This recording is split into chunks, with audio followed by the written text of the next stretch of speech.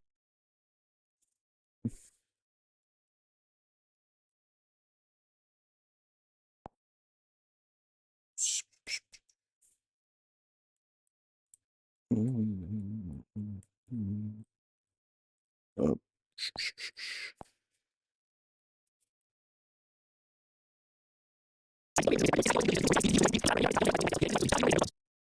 Nothing.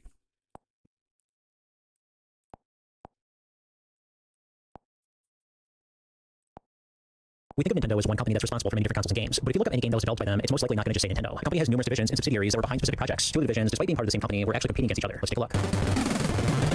What's going on? It's Boger coming at you with another video. We're going to be talking about some of the divisions and subsidiaries of Nintendo. That sounds like a good time to you. Hit the subscribe button right there. I have 200 videos to binge watch and I upload every Wednesday. If you don't want to miss it. I've actually had a couple people in the comments say that YouTube has not been recommending my videos. So a way to circumvent that is that if you subscribe and then hit the bell, you'll be able to get my videos. Check out our Discord server, discord.poger.net. Okay, let's get started.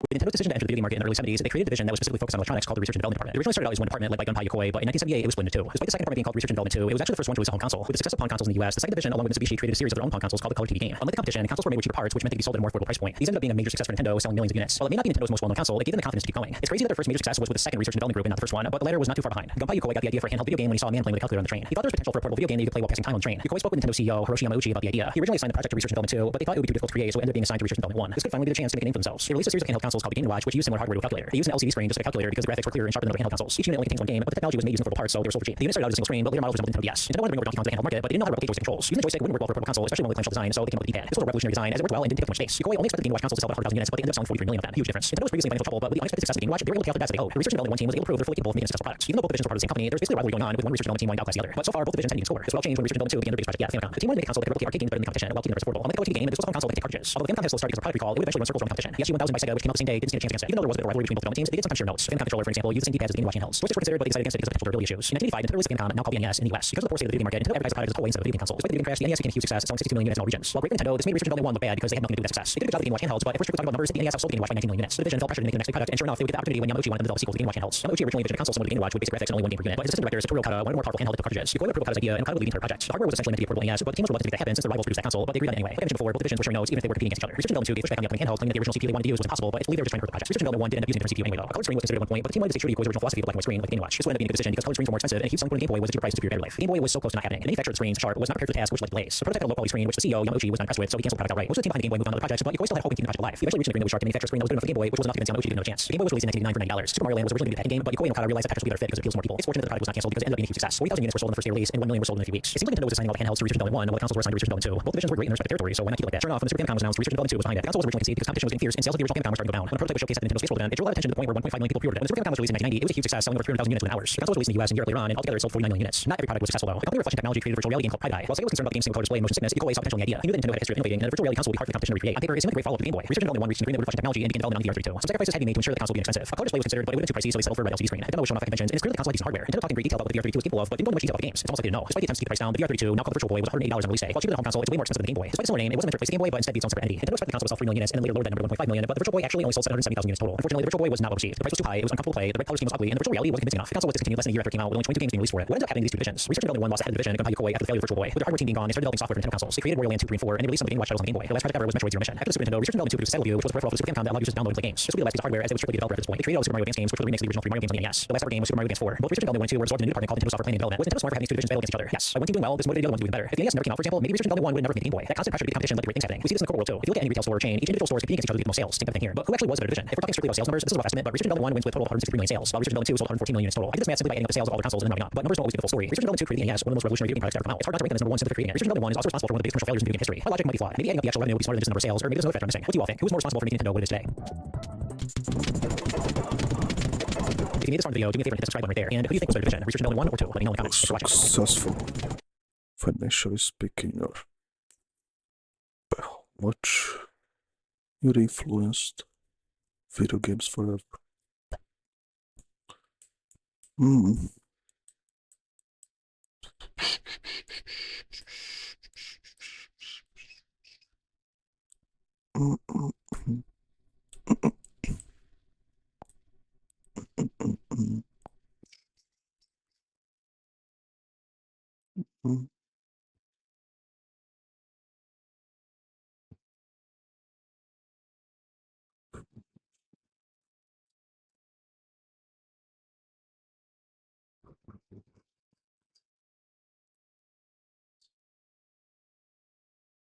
Hold on. Actually.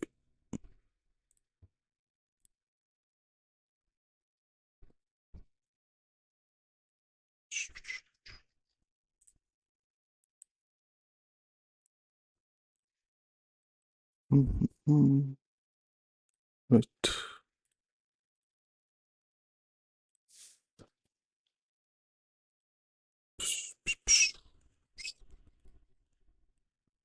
Check on this one last.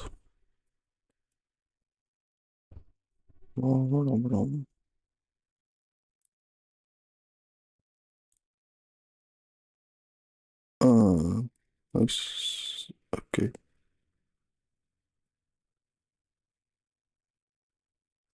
This is a short. Okay. Let's see the stream. The whole stream. So. Oh, already. Yep. Oh, it is, I guess.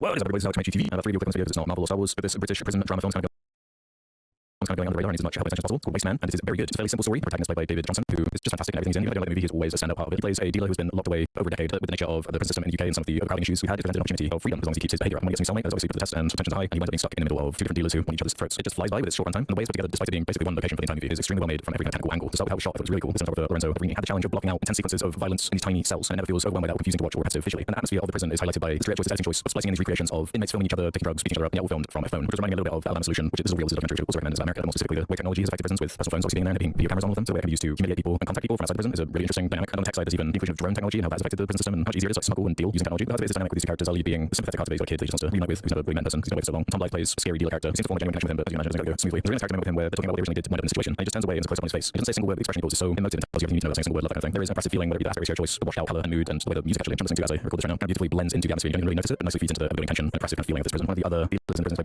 by Alex Hassel, who you might recognise from The Boys first season. He played translucent. Some great naturalistic dialogue. It feels believable and is able to build on these relationships and the situation. Makes scary, intense, a lot of violence, but is tastefully executed and doesn't feel cartoonish or over the top. And this is the first picture from Count Now, also never get much info on them, but incredible job. David Johnson just has such an expressive face. I think there's a reason you getting these sympathetic characters because it is easy to feel for him. And honestly, I'll just leave it at that. I would say check out watch it. It sounds really interesting to you. It's not a big commitment, widely available now. You can rent it on YouTube even. It's in the UK. I give this a really high 7 at the moment. Like, might watch it again, might not slightly. Don't really have any issues with it. Just extremely well made drama, a good ass British movie. So what do you think? If you've seen this, you want to see it, let's see a nice video.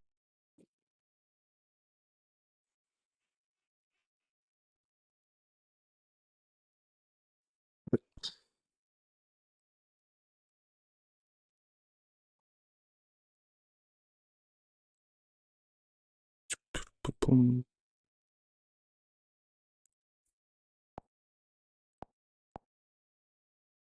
I've been using Brave for 2 years, recommended it to everyone, but told people it was the only browser that actually respected their privacy. Then I ran Wireshark on it. What I found didn't make me angry. It made me want to show you exactly what's happening on your machine right now. Here's the setup. Fresh install of Brave. Clean Windows 10 virtual machine, no extensions, no account signed in, no websites open. I'm running Wireshark inside the VM, capturing directly on the network interface. Brave is using every packet. Is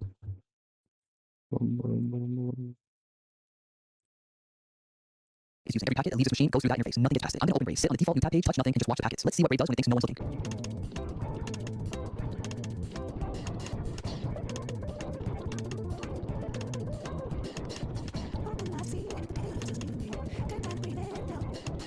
Seconds. That's how long it took. 22 seconds after launch, no URL type, no tab open, and the first DNS query leaves the machine. *-rand.srv.brave.com. That's not updated. That's not a CDN. That's Brave's analytics infrastructure. BSG stands for Brave Software Group. The subdomain is *-rand.srv randomization server. This is the backend for P3A, Brave privacy preserving product analytics system. 16 seconds later, in a packet 9305 timestamp 38 seconds. A second domain appears. Collector.bsg.brave.com. Not the same endpoint, a separate one. One randomizes your data before it leaves, the other receives it. Two different servers, two separate calls built into the browser from day one. And here's what I didn't expect. They don't stop. *rand.srv fires again at 89 seconds, then 199 seconds, then 281 seconds, then 371, 435, 502, 608, 678 seconds. Collector.bsg.brave.com hits at 38 seconds, then 138, 214, 292, 352, 491, 589, 675, 736 seconds. Two beacons running on independent timers alternating. The whole time Brave is open, whether you're browsing or just sitting there. I captured this for 12 minutes. In that time, Brave made contact with its analytics stack 18 times. Ray will tell you, and I've read the documentation, that P3A doesn't collect personal information. It uses local differential privacy. Your data is bucketed, aggregated, randomized before it ever leaves your machine. They publish papers on it. The architecture is real, and technically that's probably true. But here's what the documentation doesn't lead with. P3A is on by default. Every Brave user is running this right now. Most of them don't know, because to turn it off, you go to settings, privacy and security, data collection, and disable 2 separate toggles manually. There's no prompt on first launch, no opt-in screen. It's just running. The other thing, the domain name. If Brave wanted this to be easy to audit or block, they could have named it analytics.brave.com. Instead, it's star-rans.rv.bsg.brave.com and collector.bsg.brave.com. Those don't appear in most public blocklets. If you weren't running Wireshark, you'd never see them. This isn't the first time Brave has made a quiet choice about your data. In 2020,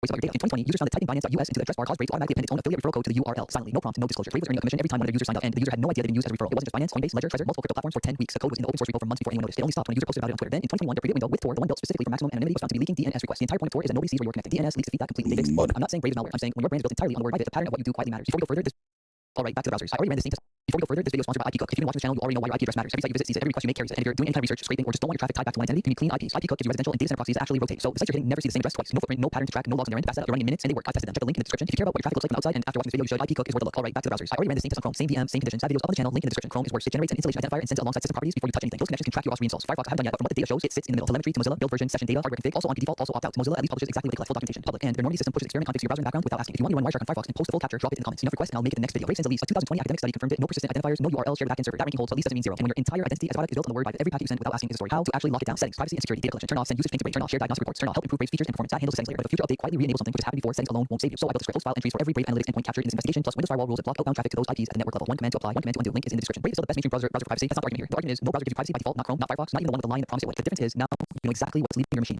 when and where it's going. And you have a script that stops it. If you want to see the same test on Firefox and Chrome side by side, let me know in the comments. And if you haven't seen what Windows 10 was sending while just sitting on the desktop, that video's up here.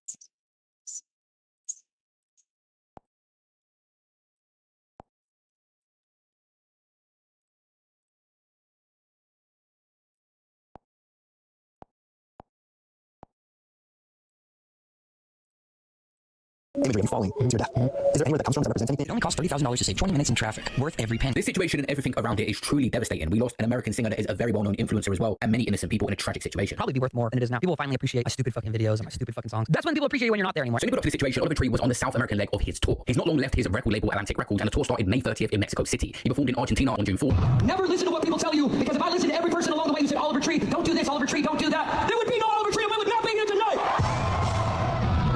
He performed Brazil June 6th, and he posted a video on Instagram playing football. Neymar!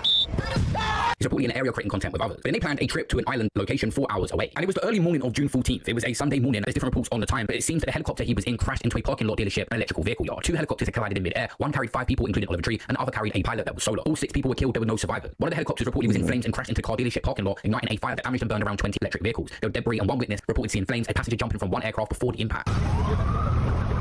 Because this guy does a lot of trolling on social media, people like KSI says generally wish this is just one of his pranks. Oh man, it's an extremely rare occurrence that 2 helicopters collide when you've got trained pilots. And the guy on your screen actually filmed that last post that he made in Brazil was meant to go on the helicopter with him. He spoke out in an interview saying he had a last-minute commitment and he had missed it. That is absolutely shocking. And someone also posted survivor's guilt is a heavy thing to process. One tiny schedule change completely altered his life, which his friends tragically lost theirs. Life is so incredibly fragile. And obviously people were finding out that the news was actually real and he had passed away. And KSI said, can't believe I'm actually having to type this. You're 32, man. You should still be here. You had so much life to live, so much music to make, so much content to make. You're a legend and always will be a legend. Still doesn't feel real, generally feels sick. I love you, bro. And like I said before, he was always trolling and pranking people like KSI, so they didn't want to believe it.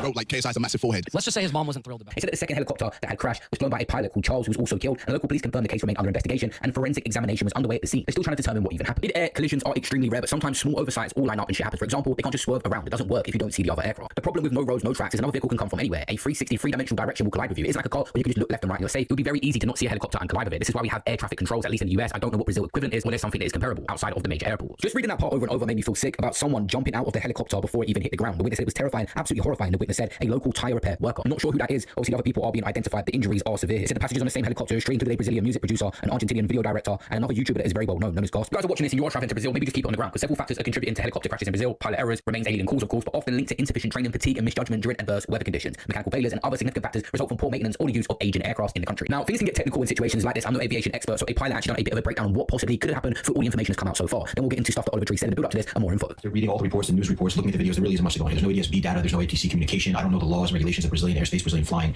However, there was one video that I saw that started just seemingly after the moment of impact, where then the two helicopters fell nearly straight down to the ground. One bystander was interviewed and said that he saw one person jump out of the helicopter just before it impacted the ground. Just absolutely tragic footage. My guess here is that the aviation authorities in Brazil are probably going to look to the systems on board the aircraft, the ATC communications, if there were any communications being made between the helicopters and ATC, if there was a mistake made there or a misunderstanding. But to my knowledge, these types of helicopters don't have a TCAS, but rather a TAS system. So a TCAS, a traffic collision avoidance system, will give you instructions to avoid a collision that it detects is imminent with another aircraft in your vicinity, whereas a TAS, or a traffic alert system, basically only displays traffic in the vicinity of your aircraft. So that could be a key player here, where neither of these helicopters had the capability like commercial aircraft do to be told what to do to avoid an imminent collision. Again, I'm not familiar with the whole setup here, but absolutely tragic. It is not easy to see other aircraft when you're flying. I think we've talked about this before, and it seems like neither helicopter saw the other, and if they did and tried to maneuver away, it was clearly too late. Now, obviously, people are ciphering through all of his content and music videos, and there was a moment in a video where he says, "Oh, I hate you until the day I'm dead," and that's how a song ends. And at one time, he obviously was making plans for the day he died and spoke about his will. It should never have been this young and truly devastating situation.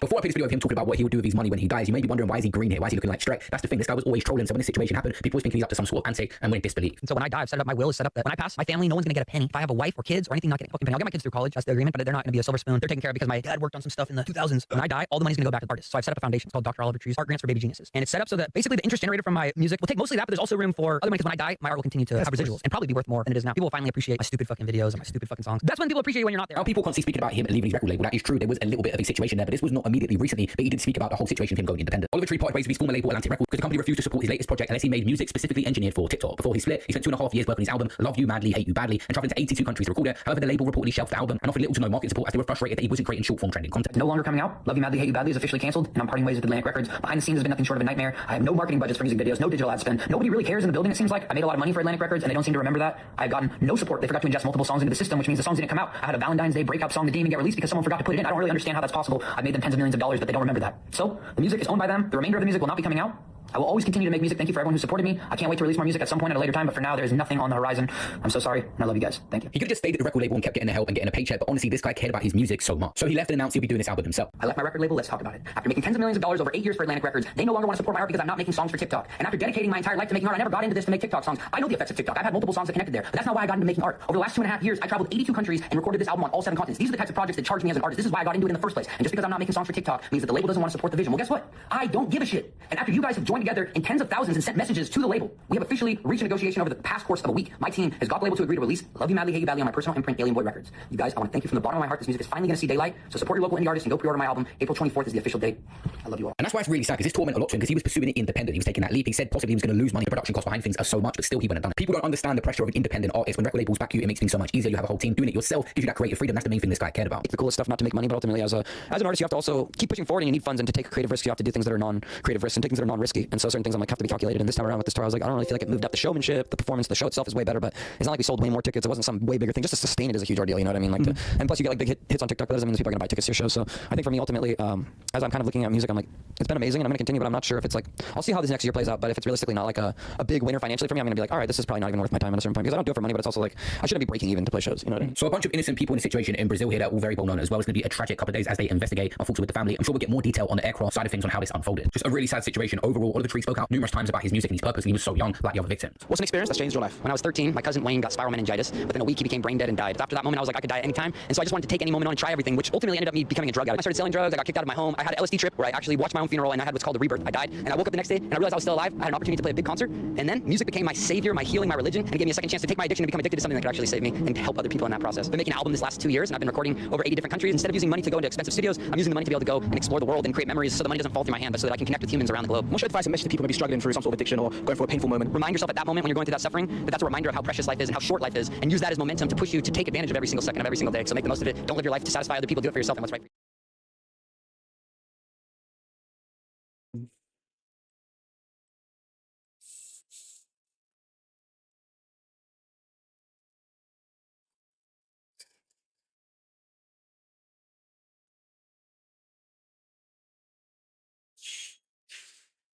Boom.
with loud music outside. Of course.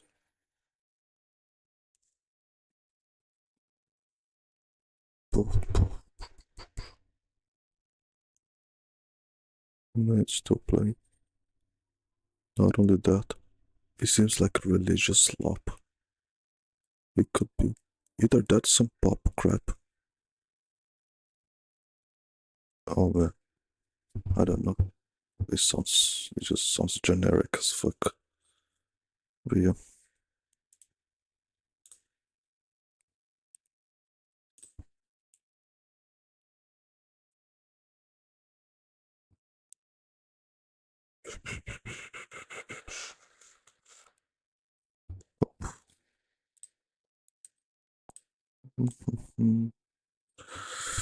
I still think there should be laws forbidding people from playing loud music out there in the streets. Car noise is already a problem. God damn it. And then adding more noise on top. There should be regulations if you're gonna play loud shit at the very least. Do that on a faraway place. God damn it. I'm gonna disturb other people's well-being like that. Oh.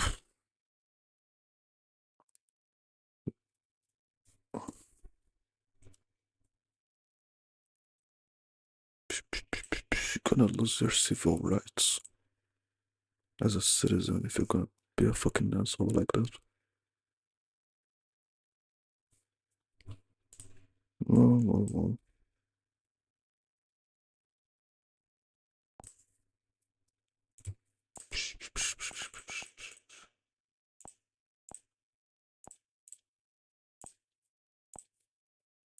What advice would you suggest for someone who is in a period of lacking confidence? Okay, I'll tell you right now, even today, Alec and I both, our confidence waxes and wanes. There's never going to be a period in time where you are going to be 100% confident 100% of the time. I think you feel the most confident when you see yourself getting to where you want to be. So keep taking the steps that you need to. There's always going to be bumps. The only way forward is through. So I feel like people that want to take shortcuts, skip steps, that's where your confidence won't be consistent. You gotta go forward. You gotta go through all the good stuff, all the bad stuff.